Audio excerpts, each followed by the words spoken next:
Greetings world, we are anonymous.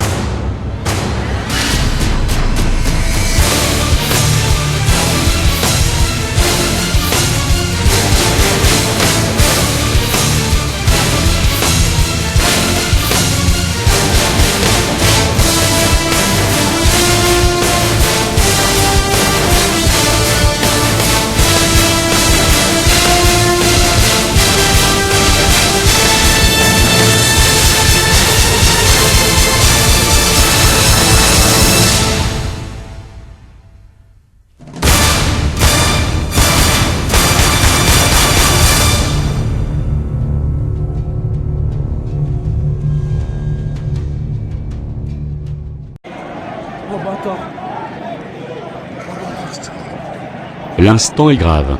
Le 7 janvier 2015, la liberté d'expression a été meurtrie. Des terroristes ont fait irruption dans les locaux du journal Charlie Hebdo et ont abattu plusieurs dessinateurs, journalistes ainsi que 2 policiers. Cette histoire, qui avait touché toute la France mais aussi le monde entier, revit malheureusement ce jour du 13 novembre 2015. Les explosions entendues en première période lors de France-Allemagne n'étaient, hélas, pas des bombes agricoles, comme tout le monde ne l'a pensé, mais des grenades jetées devant les rues situées juste à côté de ce stade, là où l'on trouve des commerces.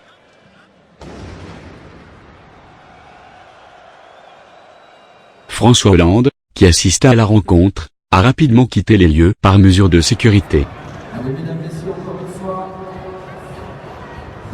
Un représentant des forces de l'ordre, qui s'est exprimé sur LCI, a confirmé que ces explosions étaient criminelles et qu'il y avait des blessés. Ce serait, selon des sources, une opération d'attentat-suicide qui aurait eu lieu aux alentours du stade de foot. Cette attaque, faisant à l'heure de la publication de cette vidéo, un bilan actuel de plus de 60 morts qui ne cesse d'augmenter.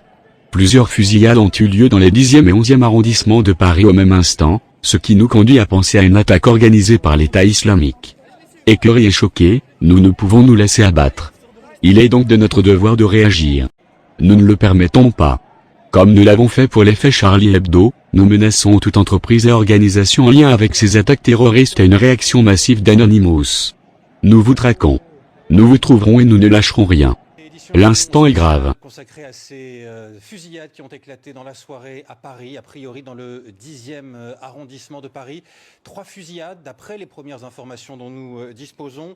D'abord rue de Charonne, rue Bichat et autour d'une salle de spectacle, voire dans la salle de spectacle. Les informations sont encore assez floues au Bataclan. Nous sommes en ligne actuellement avec une témoin, une Parisienne qui se trouve rue de la Fontaine-au-Roi. Bonsoir. Avez-vous entendu des coups de feu près de la rue où vous vous trouvez et que se passe-t-il autour de vous actuellement ?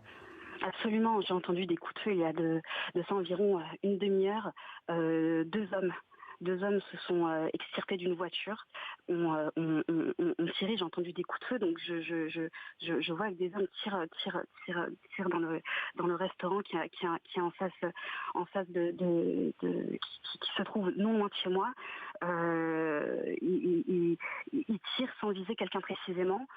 Ils ne sont pas cagoulés, ce sont 2 individus qui ont des kalachnikovs, qui ont des armes de poing.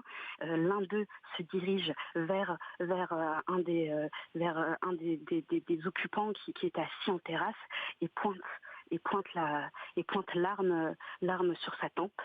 C'est une situation qui est tout à fait inédite, c'est quelque chose de complètement dingue. Actuellement, très vite, les passants les hommes sont restés il faut savoir que les hommes sont restés au moins 2 minutes et ils avaient un sang-froid incroyable. Ils ont pris leur voiture, ont démarré en trombe dans la rue et ont remonté la rue de la Fontaine-au-Roi.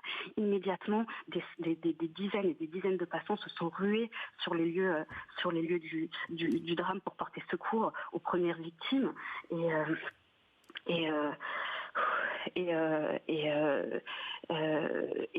les forces de police sont arrivées en masse et très vite les gens se sont dispersés d'un coup d'un seul. C'était une marée humaine qui grouillait de part et d'autre. Des coups de feu étaient de nouveau entendus. Très vite la police a établi un périmètre de sécurité et là c'est bien simple. Les policiers se trouvent de part et d'autre. Des snipers sont postés en là-haut sur les toits, des policiers tiennent en joue des individus, mais je ne sais pas exactement où ils se trouvent. Est-ce qu'ils se trouvent dans la rue la rue de la Fontaine-au-Roi, ou est-ce qu'ils se trouvent dans le restaurant, dernier lieu de la fusillade? Je ne sais pas déterminer.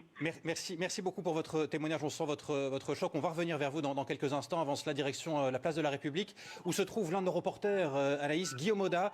Guillaume, vous êtes place de la République. Que se passe-t-il autour de vous? Non, Antoine, je suis boulevard Richard Lenoir, à peine à quelques centaines de mètres du Bataclan, où apparemment, selon plusieurs témoins, une fusillade également aurait eu lieu alors qu'il y avait un concert. Il y a en face de moi plusieurs camions de pompiers, des unités de soldats, des forces de gendarmerie, probablement du RAID. J'ai entendu plusieurs détonations, plusieurs coups de feu, probablement des coups de feu tirés à l'arme automatique. Il semble que les policiers qui sont très nerveux autour de moi et qui bouclent en ce moment même le périmètre soient en train de chercher les assaillants qui, encore une fois, d'après ce que j'ai entendu, mais très rapidement parce que je viens d'arriver sur les lieux, j'ai vu un homme en pleurs, et d'après un témoin, des hommes sont entrés à l'intérieur de cette salle du Bataclan et auraient fait feu. Il faut évidemment prendre ces informations encore avec beaucoup de prudence. Mais ce que je peux vous dire factuellement, c'est qu'il y a en face de moi plusieurs camions de pompiers, des soldats, probablement des militaires appartenant au plan Vigipirate. Il y a des forces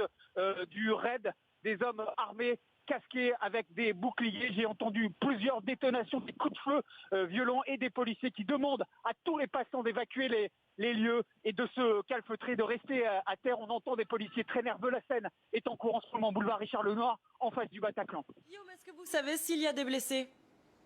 Écoutez, j'ai vu des hommes en pleurs, il y a du sang, apparemment c'est ce qui m'a été rapporté, du sang en face, ou en tout cas devant le Bataclan. S'il y a du sang, ça veut dire que des personnes ont été touchées par balle, mais je ne peux confirmer parce que je n'en ai pas eu d'indication pour le moment visuelle. Mais ce que je peux vous dire, c'est que la situation est encore très tendue. On entend de plus en plus de sirènes de police et de pompiers affluer vers les lieux. Il y a des soldats, comme je vous le disais, des soldats qui appartiennent au dispositif Vigipirate, retranchés derrière un camion blanc. Il y a également des policiers en faction, des policiers du RAID. Il semble qu'un assaut soit sur le point d'être donné, ou en tout cas une situation très volatile, dans la mesure où ces assaillants n'ont pas été interpellés au moment où je vous parle.